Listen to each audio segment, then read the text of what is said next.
श्रावण सोमवार की कथा के अनुसार अमरपुर नगर में एक धनी व्यापारी रहता था। दूर दूर तक उसका व्यापार फैला हुआ था।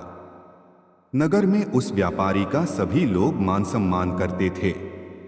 इतना सब कुछ होने पर भी वह व्यापारी अंतर्मन से बहुत दुखी था, क्योंकि उस व्यापारी का कोई पुत्र नहीं था। दिन रात उसे एक ही चिंता सताती रहती थी। उसकी मृत्यु के बाद उसके इतने बड़े व्यापार और धन संपत्ति को कौन संभालेगा। पुत्र पाने की इच्छा से वह व्यापारी प्रति सोमवार भगवान शिव की व्रत पूजा किया करता था। सायंकाल को व्यापारी शिव मंदिर में जाकर भगवान शिव के सामने घी का दीपक जलाया करता था।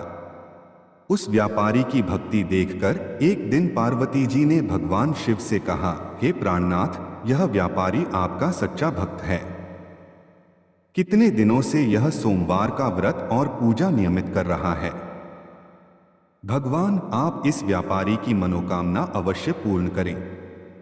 भगवान शिव ने मुस्कुराते हुए कहा, हे पार्वती, इस संसार में सबको उसके कर्म के अनुसार फल की प्राप्ति होती है। प्राणी जैसा कर्म करते हैं, उन्हें वैसा ही फल प्राप्त होता है।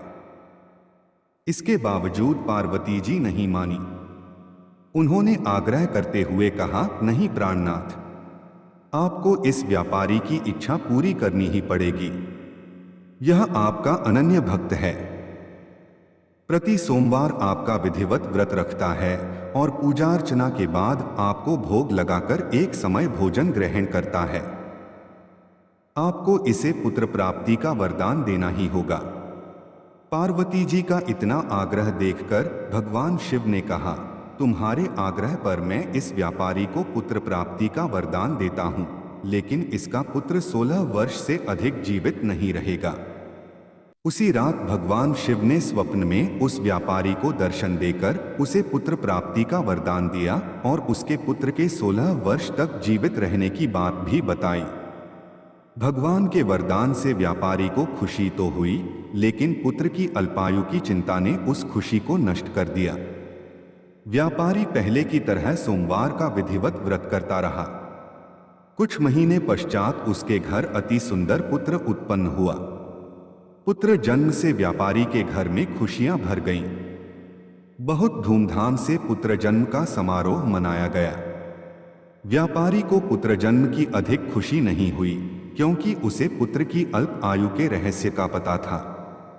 यह रहस्य घर में किसी को नहीं मालूम था। विद्वान ब्राह्मणों ने उस पुत्र का नाम अमर रखा। जब अमर 12 वर्ष का हुआ तो शिक्षा के लिए उसे वाराणसी भेजने का निश्चय हुआ।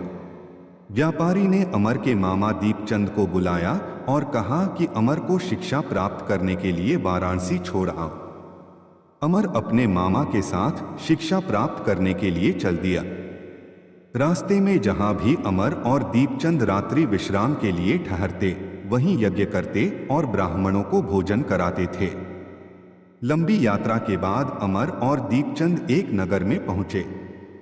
उस नगर के राजा की कन्या के विवाह की खुशी में पूरे नगर को सजाया गया था। निश्चित समय पर बारात आ गई, लेकिन वर का पिता अपने बेटे के एक आंख से काने होने के कारण बहुत चिंतित था। उसे इस बात का भय सता रहा था कि राजा को इस बात का पता चलने पर कहीं वह विवाह से इनकार न कर दें। इससे उसकी बदनामी होगी। वर के पिता ने अमर को देखा तो उसके मस्तिष्क में एक विचार आया।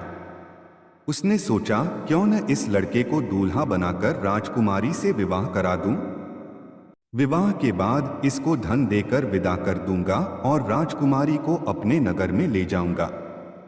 वर के पिता ने इसी संबंध में अमर और दीपचंद से बात की। दीपचंद ने धन मिलने के लालच में वर के पिता की बात स्वीकार कर ली। अमर को दूल्हे के वस्त्र पहनाकर राजकुमारी चंद्रिका से विवाह करा दिया गया। राजा ने बहुत सा धन देकर राजकुमारी को विदा किया। अमर जब लौट रहा था तो सच नहीं छिपा सका और उसने राजकुमारी की ओढ़नी पर लिख दिया, राजकुमारी चंद्रिका, तुम्हारा विवाह तो मेरे साथ हुआ था, मैं तो वाराणसी में शिक्षा प्राप्त करने जा रहा हूं। अब तुम्हें जिस नवयुवक की पत्नी बनना पड़ेगा वह कान्हा है। जब राजकुमारी ने अपनी ओढ़नी पर लिखा हुआ पढ़ा तो उसने काने लड़के के साथ जाने से इनकार कर दिया। राजा ने सब बातें जानकर राजकुमारी को महल में रख लिया। उधर अमर अपने मामा दीपचंद के साथ वाराणसी पहुंच गया। अमर ने गुरुकुल में पढ़ना शुरू कर दिया। जब अमर की आयु 16 वर्ष पूरी हुई तो उसने एक यज्ञ किया। यज्ञ की समाप्ति पर ब्राह्मणों को भोजन कराया और खूब अन्न वस्त्र दान किए।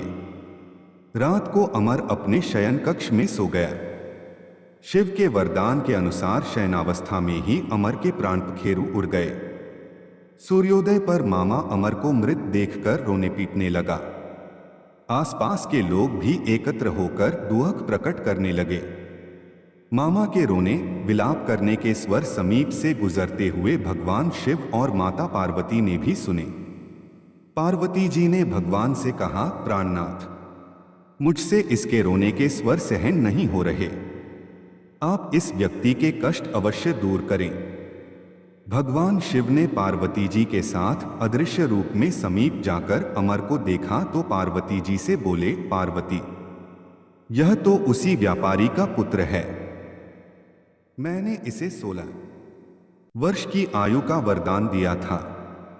इसकी आयु तो पूरी हो गई। पार्वती जी ने फिर भगवान शिव से निवेदन किया, हे प्राणनाथ, आप इस लड़के को जीवित करें, नहीं तो इसके माता पिता पुत्र की मृत्यु के कारण रो रो कर अपने प्राणों का त्याग कर देंगे।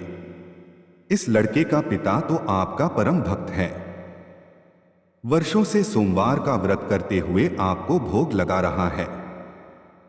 पार्वती जी के आग्रह करने पर भगवान शिव ने उस लड़के को जीवित होने का वरदान दिया और कुछ ही पल में वह जीवित होकर उठ बैठा। शिक्षा समाप्त करके अमर मामा के साथ अपने नगर की ओर चल दिया। दोनों चलते हुए उसी नगर में पहुंचे जहां अमर का विवाह हुआ था। उस नगर में भी अमर ने यज्ञ का आयोजन किया। समीप से गुजरते हुए नगर के राजा ने यज्ञ का आयोजन देखा। राजा ने अमर को तुरंत पहचान लिया। यज्ञ समाप्त होने पर राजा अमर और उसके मामा को महल में ले गया और कुछ दिन उन्हें महल में रखकर बहुत सा धन वस्त्र देकर राजकुमारी के साथ विदा किया। रास्ते में सुरक्षा के लिए राजा ने बहुत से सैनिकों को भी साथ भेजा। दीपचंद ने नगर में पहुंचते ही एक दूत को घर भेजकर अपने आगमन की सूचना भेजी। अपने बेटे अमर के जीवित वापस लौटने की सूचना से व्यापारी बहुत प्रसन्न हुआ। व्यापारी ने अपनी पत्नी के साथ स्वयं को एक कमरे में बंद कर रखा था।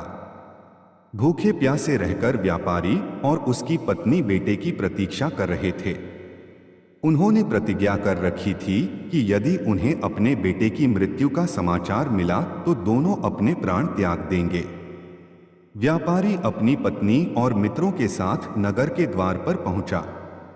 अपने बेटे के विवाह का समाचार सुनकर पुत्रवधू राजकुमारी चंद्रिका को देखकर उसकी खुशी का ठिकाना न रहा।